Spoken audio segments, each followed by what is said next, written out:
I want to shout out Bree Newsome.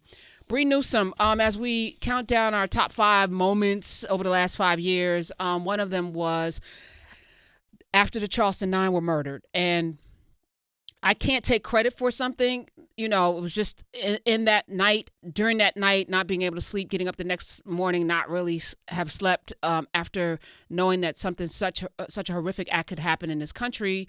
I just banged out a couple of paragraphs on a petition, hit send, came into the studio. And on my way home that evening, I got a call from MoveOn.org that this petition people were signing. And at that point, it was like the Hulk, what's his name? His real name. Lou Ferrigno? No, that says something because you're too young to remember Lou Ferrigno. I mean, he was this generation's Hulk. He was on the King of Queens. Huh? I know Lou Ferrigno. What is his name? Ruffalo. Mark Ruffalo. Mark Ruffalo. That's your generation's Hulk.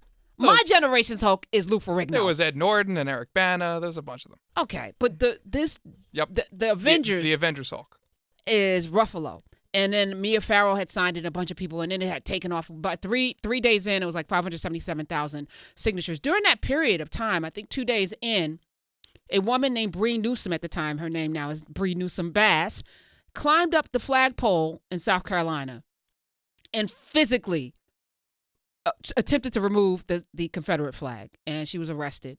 It was a badass move. She's definitely a hero, and she's been on Twitter, and I've been following her ever since, just saying and doing. She's the epitome of an activist. So she tweeted out today, she said, "No, I don't capitalize the W in white because folks are still not grasping that whiteness is a fluid social construct based on skin color. People who pass as white today were not considered such 100 years ago.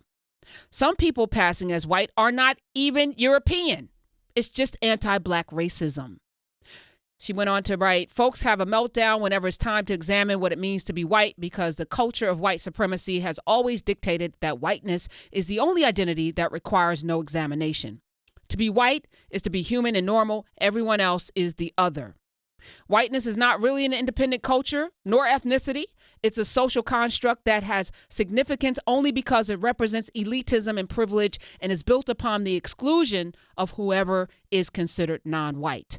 Having pale skin and European ancestry has never guaranteed people entry to whiteness." We just talked about this yesterday with Mr. Steven Silbigger. We just talked about this. "And even if they're allowed to racially pass as white, religion and ethnicity can still make people targets of white supremacists. Italians, Irish, Jews, and Poles often weren't considered white. People entirely gaslight in pretending they aren't aware of what whiteness is and how it operates. Just say you believe in the myth of white racial superiority and are okay with a society that oppresses people based on their physical appearance and ancestry. But let's not gaslight." I can't agree with you more, Bree Newsome Bass. You're amazing. This is amazing.